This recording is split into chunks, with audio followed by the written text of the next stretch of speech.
if we did all commit suicide, wouldn't we be doing what Jesus did? Because Jesus had an option. And the disciples were saying, Jay,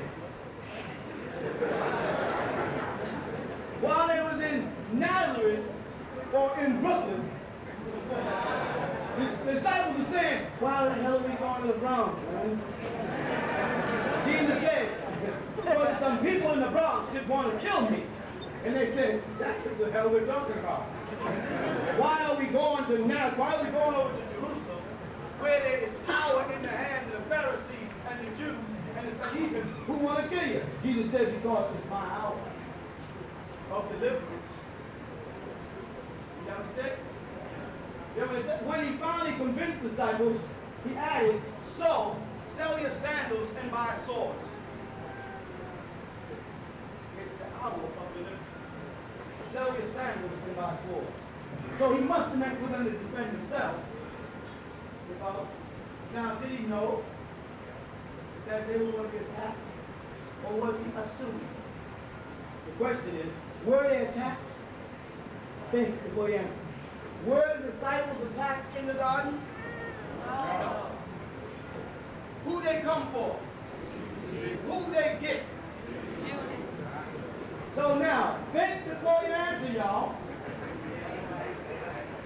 Did Jesus make a mistake by telling them to buy swords for a fight that never happened when he was supposed to be God and should have known whether or not it would have happened ahead of time?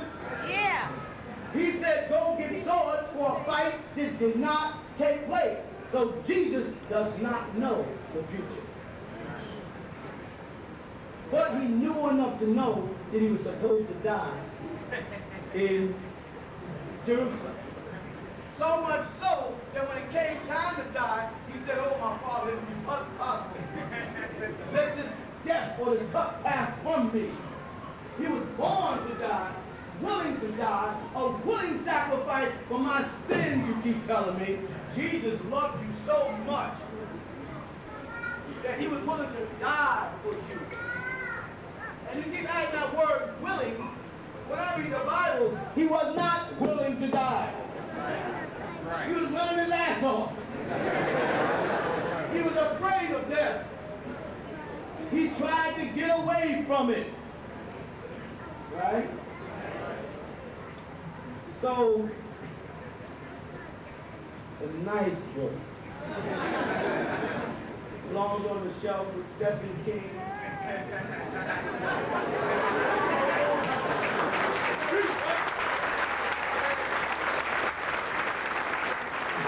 Alongside of the Quran, a whole bunch of other garbage is put together to entrap our minds and take us away from reality. So we become dependent upon other than the God that is our own self, that make things happen. Scientists have proven without a shadow of doubt that women possess a latent power and a latent strength that under pressure, women have lifted up trucks. You know that? Women have saw their children beneath a tree and lift up a whole tree and got their child. Where's that power reserved? What's it for? And why aren't you able to bring it to the front and use it at random? I'll tell you why. Because from the kindergarten, they taught you to believe this crap and that you don't have any powers and that God controls all the powers and that you're just a weak, evil, needing, dependent creature that needs an unverified deity to guide you through life and through death. And with that belief, you cut off your divinity. You cut off your power. But when they tell you stories about the ancient Egyptians, Pharaoh didn't walk across the desert, you understand, with the intentions of freeing his people in the name of his God and failed. Moses did. Moses crossed the desert to go to Pharaoh with the intentions of freeing his people in the name of his God. And when he got before Pharaoh, he turned, or his brother turned or stabbed into snakes and looked at Pharaoh as if that was a miracle. Right? And Pharaoh said, oh, shit.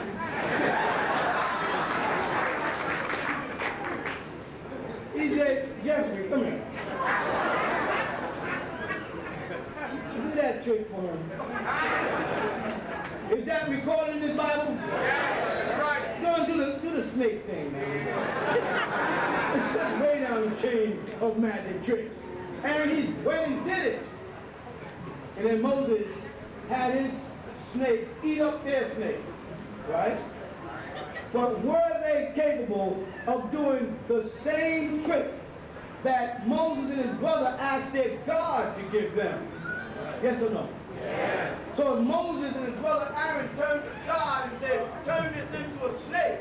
I need your help. I need your power. I need your strength. And God said, you got it. Boom.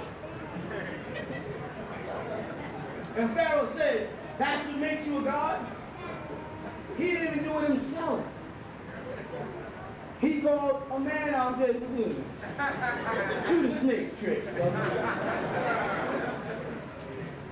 That would render the Pharaoh a god. Or the other question, are we gods?